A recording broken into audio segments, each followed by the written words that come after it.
Acompañas a Ezequiel 36:26.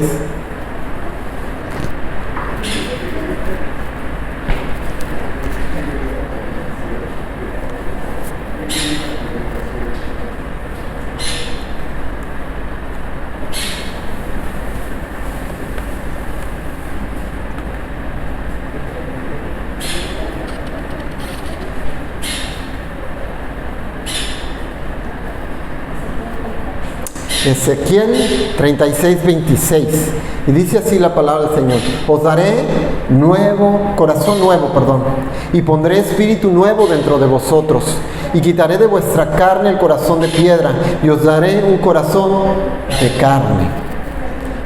¿Qué nos va a dar el Señor? Corazón nuevo, ¿sí? Y ese es el título de la plática, para que, ahí está por ahí Héctor. Un nuevo corazón. Tú y yo necesitamos de un nuevo corazón. Tú y yo necesitamos de una cambio en nuestras vidas. Si no, el Señor va a ser muy difícil que pueda tratar con nosotros. Si no, no vamos a estar palpando las cosas que Dios hace. Dice la palabra de Dios que para el hombre natural las cosas espirituales son ¿qué? Locura, ¿verdad? Entonces debe de haber un cambio en nosotros, una regeneración. Si no, no va a ser posible poder estar en comunión con el Señor, estar en contacto directo con el Señor. Todos los que hemos sido regenerados debemos de señalar que se nos ha dado una segunda oportunidad. Nos hemos rebelado, hemos sido duros, sí, con el Señor, no hemos atendido a sus preceptos, no hemos atendido a sus ordenanzas, y nos rebelamos voluntariamente. Perdimos nuestro primer estado. Voltéalo para allá.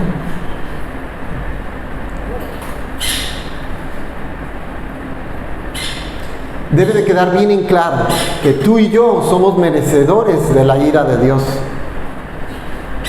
por nuestro pecado. Por todo lo que hemos vivido somos esos, no tenemos ahora sí que cabida en el cielo, ¿sí? Por su misericordia, por su gracia y su amor, Él nos regeneró, ¿sí? Y no por nosotros, sino por el amor de su nombre. Hoy hay un caso donde Dios no dio una segunda oportunidad a la rebeldía. Dice, en el caso de los ángeles, que se rebelaron contra Dios, se quisieron poner a la altura de Dios. ¿Y qué hizo Dios? ¿Les dio una segunda oportunidad? No. Los sacó del cielo y los condenó al fuego eterno. Esta mañana vamos a tratar de responder una pregunta: ¿por qué el hombre necesita un corazón nuevo? ¿Por qué aquí Ezequiel, Dios le dio esa palabra, que era necesario que el hombre tuviera un corazón nuevo? Y que hubiera un corazón, o un cambio de corazón, de piedra a carne. ¿Por qué es necesario un corazón nuevo? Y primer punto, que viene siendo desde la caída de Adán, viene siendo ese problemita, que es por el problema de la naturaleza del hombre.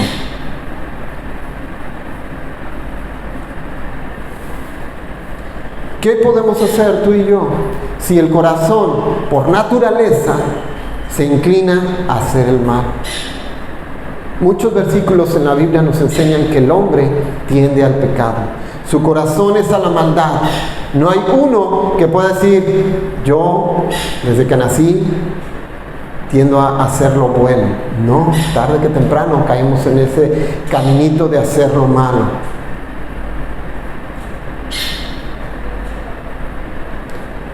No es un problema de salud, por lo tanto, el corazón no está enfermo, podemos decir.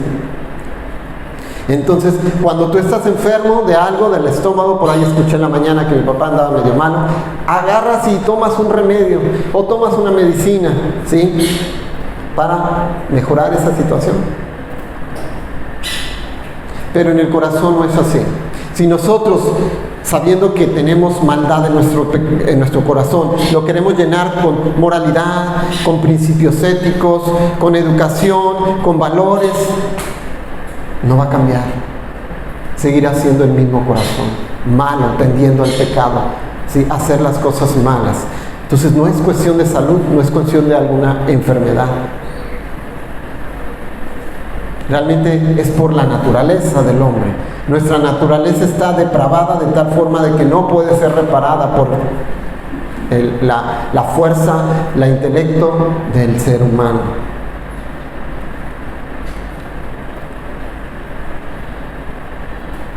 Es como un edificio. Cuando es dañado por un sismo, cuando se hace un peritaje de este edificio para saber si es o no habitable, el resultado de este edificio es que está dañado y ya no puede ser reparado. ¿Sí? Se convierte, y incluso yo he visto cómo los peritos, cuando hay un sismo y hacen su chequeo por colonias, hacen una marca y ponen una marca en la estructura, en algún muro, donde dice que este edificio es inhabitable. ¿Sí? ¿Cuál es la solución para que este edificio pueda ser habitable? Hacerlo nuevo, efectivamente. No va a haber otra forma, aunque se repare. Desafortunadamente sucedió aquí en Manzanillo. El hotel, recuérdame cuál es, Costa Real, ¿verdad? Fue dañado por un sismo antes de los 95. Le dieron su manita de gato. Quiero pensar que ese edificio lo habían considerado que ya no podía ser habitable, que no podía seguir siendo usable, pero por cuestiones a lo mejor económicas, ¿sí? Por intereses del dueño, dijo, no, pues le damos una chaineada y lo seguimos andando. Y así fue. Le dieron a lo mejor una chaineada, le repararon ciertas cosas. ¿Y qué pasó en el 95? Este edificio se vino abajo, porque estaba dañado, no era habitable. ¿Sí? Y el corazón de nosotros es así. No podemos hacer una reparación ahí a medias, a voluntad, a nuestro intelecto, a nuestra sabiduría, ¿sí? Porque está dañado. Tiene que ser nuevo.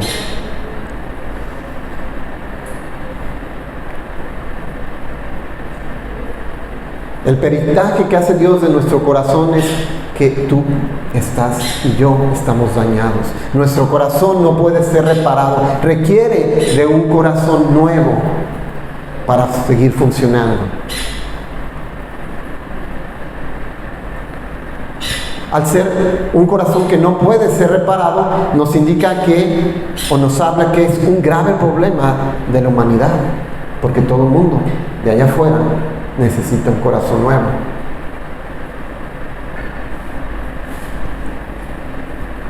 Si Dios no interviene, nada va a poder hacer el hombre. Nada va a poder hacer para renovar, tener un corazón nuevo. ¿Qué evidencias podemos nosotros tener, evidencias contundentes de la gravedad de un corazón, de la gravedad de nuestro corazón? Quiero decirte que el hombre desde que nace empieza ¿a qué? A morir. Es un día menos de vida conforme tú creces. Y es tan corrupta, ¿sí? Nuestra maldad, nuestra naturaleza, que todos morimos cuando nacemos. ¿Sí? O dígame, ¿qué versículo puede contrarrestar cuando dice que por nuestro pecado todos hemos muerto? Y ahora, no queramos echarle toda la culpa a Satanás. ¿Sí? La corrupción que existe en nuestro corazón no es toda la culpa de Satanás. No procede de Satanás. Sale de nuestro corazón. ¿Quién diseñó nuestro corazón? ¿Quién diseñó nuestro cuerpo? Es Dios. Pero al estar separados de Dios, ¿sí? Y al nacer en una naturaleza pecaminosa, ¿sí? Es por eso que nosotros procedemos al mal. Simplemente el diablo sabe de esa condición y estimula al hombre, a la mujer, a separarse más de Dios. Vean lo que dice Mateo 7:21.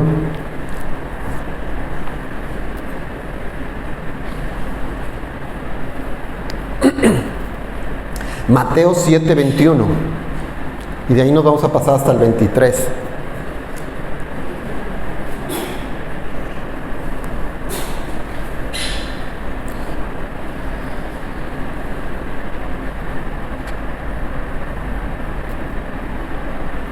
Dice,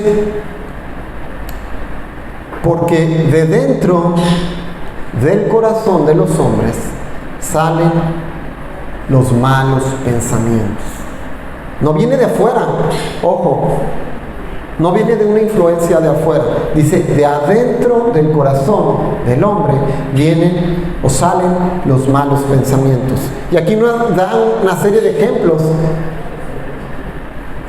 Los adulterios, las fornicaciones, los homicidios, los hurtos, las avaricias, las maldades, el engaño. Marcos, es que vi la M en grande y dije, pero ya le vi la R. 7:21, perdón. Marcos 7:21. Gracias por corregir. Entonces, regresamos el cassette. Y ahora sí. Dice Marcos 7:21. Porque de adentro del corazón de los hombres salen los malos pensamientos. Y, como les decía, nos da una serie de ejemplos. Los adulterios, las fornicaciones, los homicidios, los hurtos, las avaricias, las maldades, el engaño, la lascivia, la envidia, la maledicencia, la soberbia, la insensatez. Todas estas maldades de dentro salen y contaminan al hombre. Aquí podemos ver que el hombre en esa condición no es tan diferente que a los demonios, ¿verdad? En esa condición el hombre todo esto puede practicar porque de adentro sale, de su naturaleza. ¿Sí?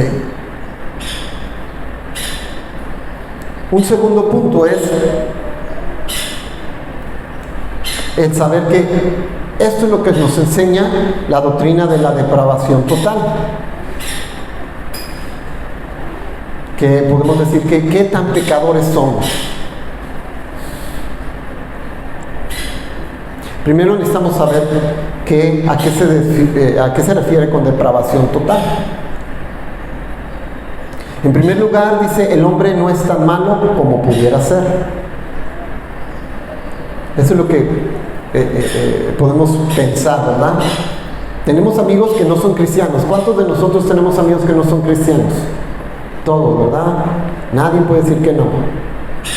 Y dentro de estos amigos podemos decir que son tratables, no son delincuentes, que aman a sus familias o no.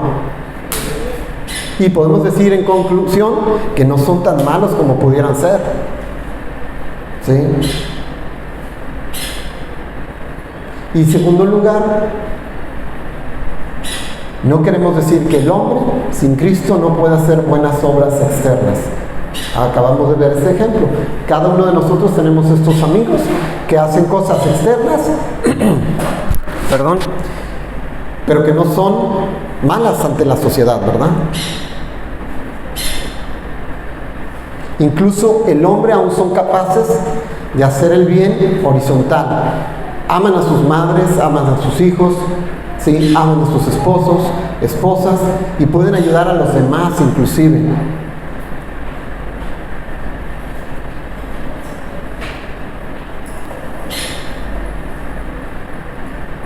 Dentro de ese grupo podemos decir también que hay aquellos incrédulos que son totalmente y han sido totalmente fieles a sus esposas.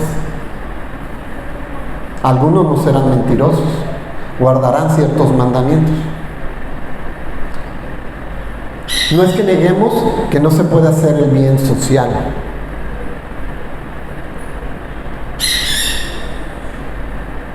Pero quiero decirte que esto no es gracias al hombre, porque él es bueno, porque le salen las cosas.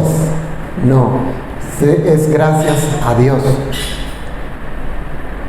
Es Dios quien nos restringe a no ser más malos de lo que podemos llegar a ser.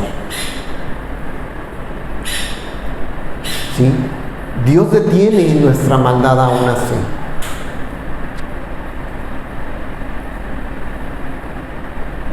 Si el hombre no es más malo que de lo que pudiera ser, es debido a su gracia común, a la gracia del Señor.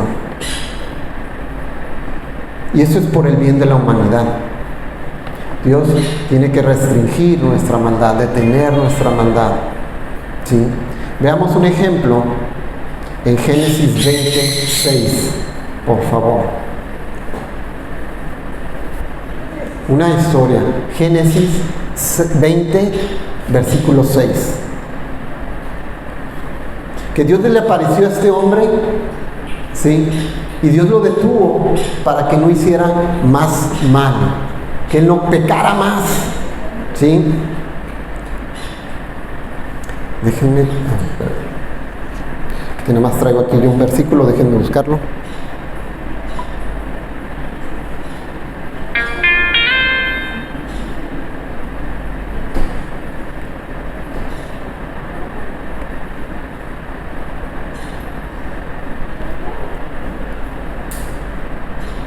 Es la historia de Abraham y Abimelech. Dice el versículo 1, leamos desde el versículo 1.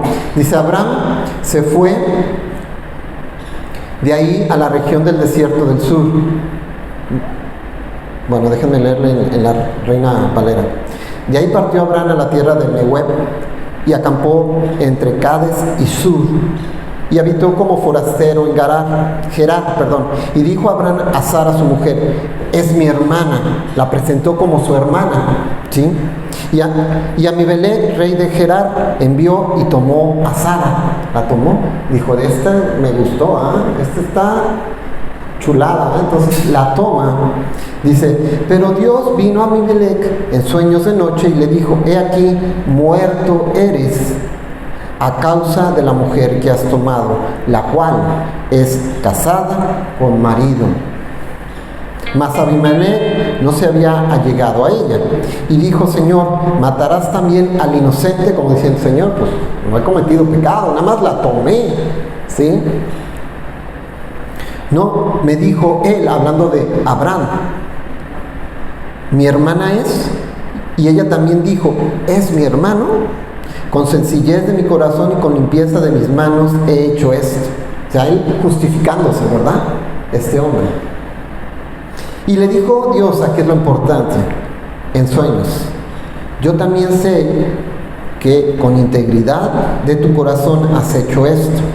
Y yo también te detuve de pecar contra mí. Y así no permití que la tocases. Aquí vemos cómo Dios interviene. Dios no quiere que estemos pecando más. Dios detuvo a este hombre. No quiso que siguiera pecando, que consumiera su pecado. Entonces, Dios a veces detiene que tú peques más, porque sabe Él las consecuencias, porque Él sabe hasta dónde puedes caer, cuál puede ser el resultado de eso. Y en su amor y en su gracia no quiere Él, quiero pensarlo, que sufras más. Entonces, ¿qué debemos de entender por la depravación total del hombre? Significa que todas nuestras capacidades del alma y del cuerpo han sido afectadas. ¿Cuál sería una de estas? La capacidad de razonar, ¿sí? La capacidad de sentir afecto. Nuestra capacidad de voluntad fue contaminada por el pecado. Inclusive podemos decir que no hay ninguna área de nuestra vida que no haya sido contaminada por la naturaleza de esta pecaminosidad.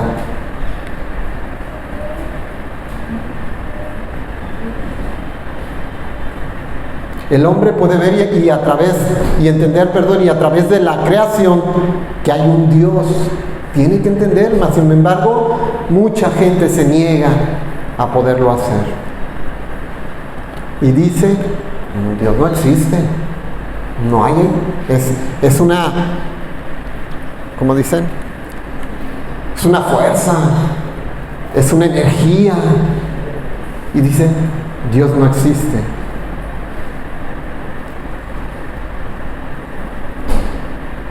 Ellos, yo les decía al principio, para el hombre natural, para el hombre que no ha sido regenerado, las cosas de Dios son locura. Por lo tanto, ellos no pueden ver como tú y yo. No pueden sentir, no pueden palpar. Y es que todas las características de tu alma, de tu cuerpo, fueron contaminadas. Por lo tanto, no podemos ver cómo es, ¿sí? Romanos 1:22 dice, no vayan allá, profesando ser sabios, se hicieron necios, ¿verdad?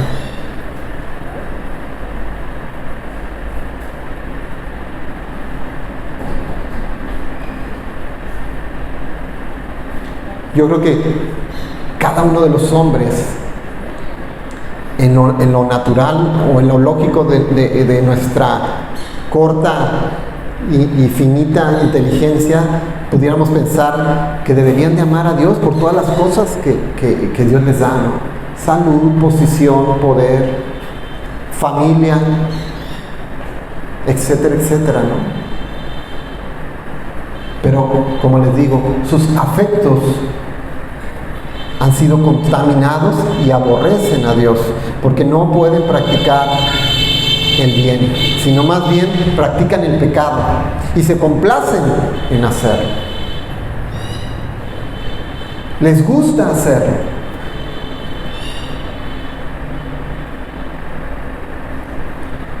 Romanos 1:32 dice: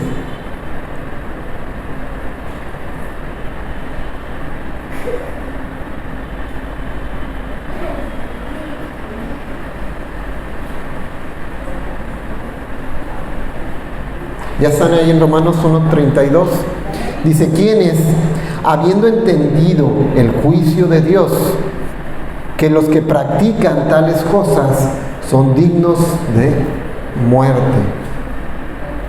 no solo las hacen, sino también se complacen con los que las practican. El hombre entiende cuál es ese juicio de Dios. Si tú no cambias, si tú no enmendas tu vida y te acercas a Dios, ¿cuál es el castigo? La muerte. Pero no lo entienden, no lo alcanzan a comprender y dicen, hacen las cosas malas. Y aún se complacen con aquellos que las practican.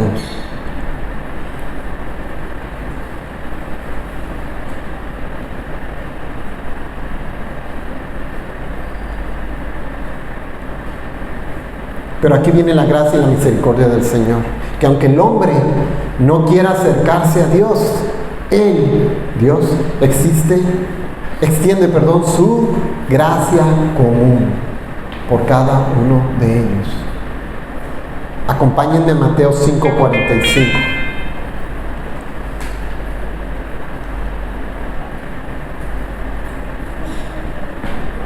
Y aquí 5:45, Mateo, ahora sí Mateo. Aquí vemos cómo Dios es misericordioso con el pecador y con el justo, con el incrédulo y el que cree en el Señor. Dice, para que seáis hijos de vuestro Padre que está en los cielos, que hace salir el sol sobre malos y sobre buenos, y que hace llover sobre justos e injustos.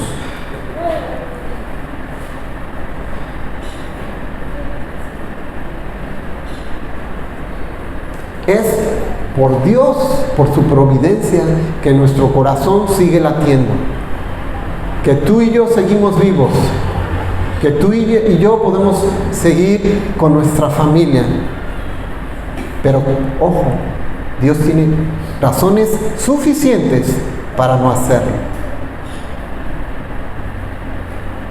Pero más su gracia, su benevolencia, su misericordia permite que sigamos con vida. Lo inefable de esto, inefable quiere decir que no se puede explicar con palabras, es que el hombre aún puede maldecir a Dios mientras Dios sostiene su vida.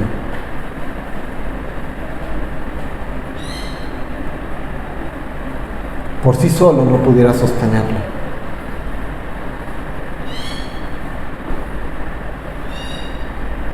¿Cuánta gente podemos ver allá afuera? Y aún a veces grupos de gentes, no nada más una, ¿sí? Tienen miles de motivos y miles de cuestiones para poder estar pensando en Dios. Mas sin embargo caminan como si Dios no existiera.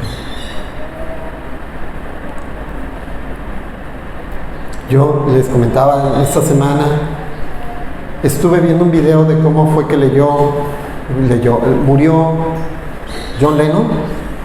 Sí, fue asesinado por una persona que estaba preparando su asesinato. Sí, murió en Estados Unidos, ¿verdad? Y este hombre, pues, movió masas con su música, con su equipo, movió masas. Era mucha la gente que movía. ¿Y cuál era parte de lo que él promovía? Me llamó mucho la atención, yo no sabía de esto, que creo que cuando se casó con Yoko Ono, el primer día de su boda o algo, abrieron las puertas del hotel para que los periodistas pudieran entrar, y ellos en la cama, acostados, contestaban las preguntas que le hacían, ¿sí? Y este hombre, dentro de sus canciones, decía, un ícono de estas canciones fue Imagine, que era imaginar un mundo de paz, de cordialidad, de amistad, ¿sí? Pero decía la persona que estaba guiando el video, que no saben aún hasta cierta forma bien claro cuál fue el propósito, el motivo que llevó a este hombre a matar a John Lennon, que murió creo que de 40 y tantos años, ¿no? Joven.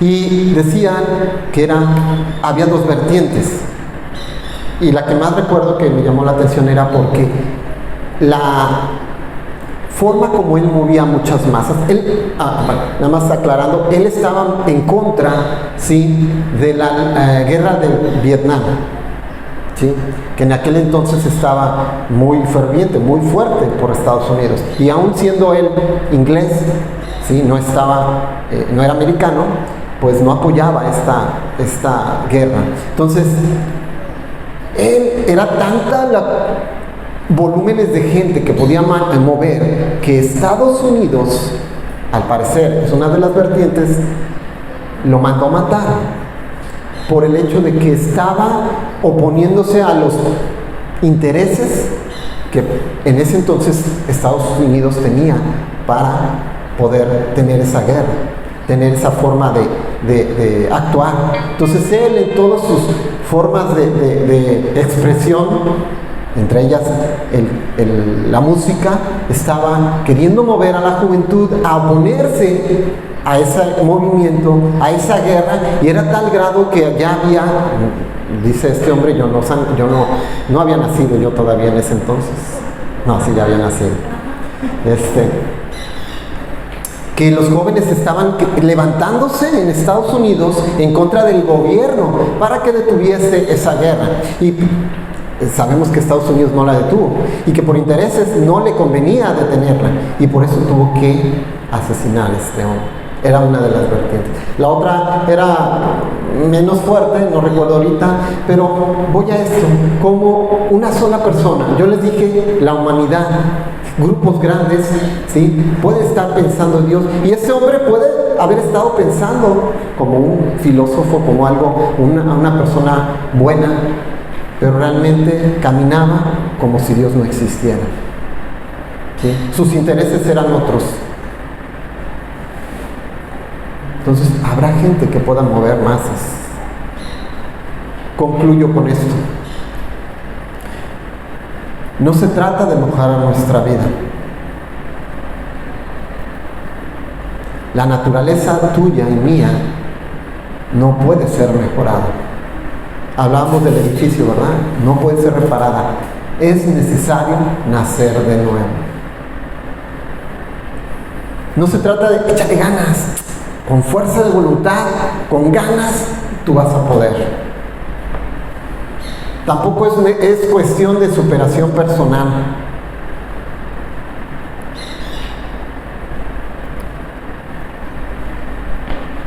¿Qué pasa con la superación personal? Pues el hombre obtiene una mejor visión o versión de sí mismo, ¿sí? Obtiene reconocimiento, honor, plenitud, lugar en el tierra, pero no hay lugar de él o con valor en el cielo.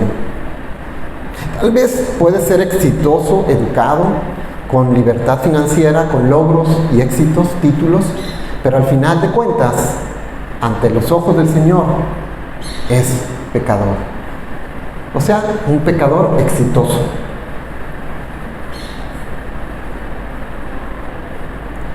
Con la superación personal solo se obtienen hombres mejorados, pero Dios quiere o requiere hombres regenerados, con un corazón nuevo. Aquí Dios se va a la raíz del problema. ¿Y cuál es la raíz del problema?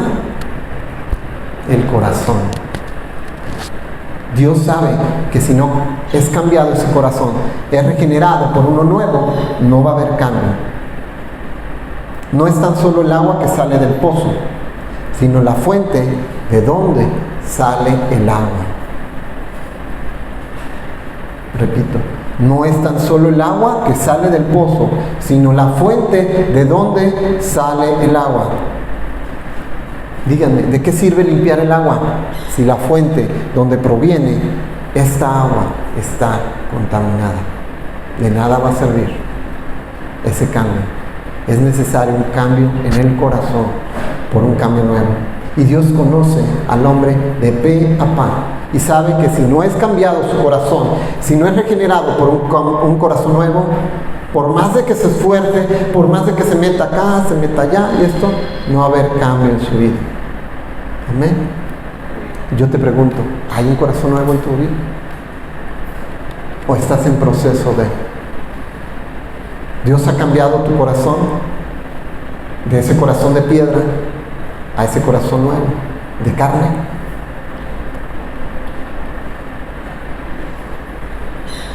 Oremos. Señor, gracias, Padre. Dios, te damos gracias esta mañana, Señor, por tu misericordia, Señor, y por tu gracia, Señor. Porque si no fuera por ella, Señor, nadie de los que estamos aquí, Señor, estaríamos vivos, Señor. Yo sé que tu amor y tu misericordia, Señor, han podido, Señor, rescatar al hombre de no pecar más, Señor, de no ensuciarnos más en el lodo, Señor. Por tu gracia y por tu amor, Señor, es que estamos aquí, Señor. Y Padre, te pedimos que aún sigas tú trabajando en nuestro corazón, Señor. Y si hay una persona aquí que no tiene un corazón nuevo, Señor, te pido que tú empieces a cambiar, Señor, su corazón, Señor.